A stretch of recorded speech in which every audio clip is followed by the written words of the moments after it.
There are really two different aspects in the contribution that we've received. We have received about 150 contributions from around the world, touching about 500 researchers, and who've worked for several months on the data.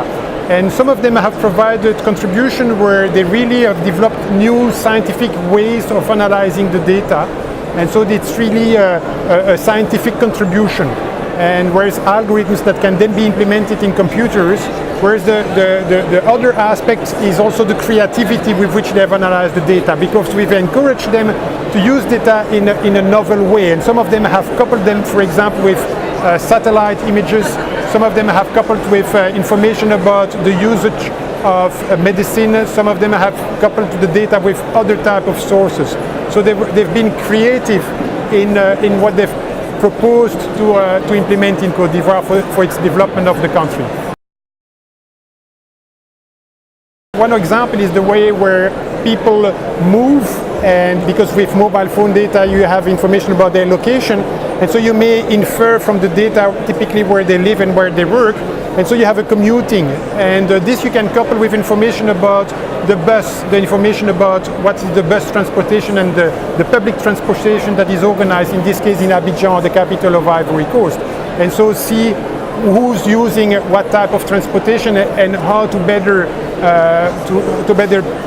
predict what transportation people are going to use, and to decide how to have the public transportation evolve over time. This is the first time we organized at a university scale this challenge of this kind, and also several researchers, of course, many researchers do dataset analysis as their main activity. But in this case, the datasets are particularly rich, and they are difficult to get access to.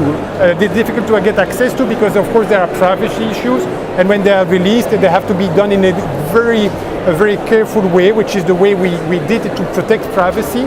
And they're very rich because they have a component about location, where people are, what antenna they're using for having their mobile phone communication, but also at what time and who they're talking to. So there is an information about the social construction of the country, the position, the location, and time.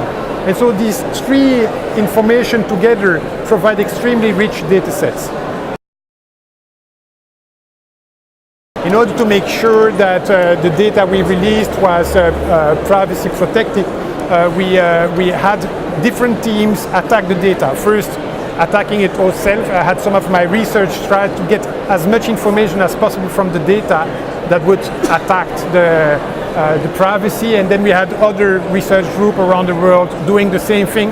And when we reach a sufficient confidence that it was privacy protected, then we released the data under certain conditions for the different research groups that they had to sign NDA, and it was released only to specific groups that had been selected, and all participants had to sign this NDA, so there were rules by which they could access the data.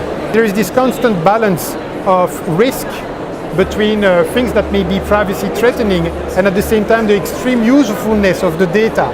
It will happen sometime where people will realize that had we used the data, we would have perhaps helped to protect, to restrain an epidemic that killed several thousand of people, or organize evacuation procedure after an earthquake in California, for example. Someday it will happen that we'll realize that if we had this data, we could help save lives. And at the same time, we want to use the data, but in a privacy protective way. And so there is a responsibility there for the scientific community, but for the society as a whole, to decide where the threshold should be put in order to be able to use the data in a positive way, and in particular protect lives, and at the same time release some information on the whereabouts of people. And so what is the trade-off there that we want to reach? And this is a question for society as a whole.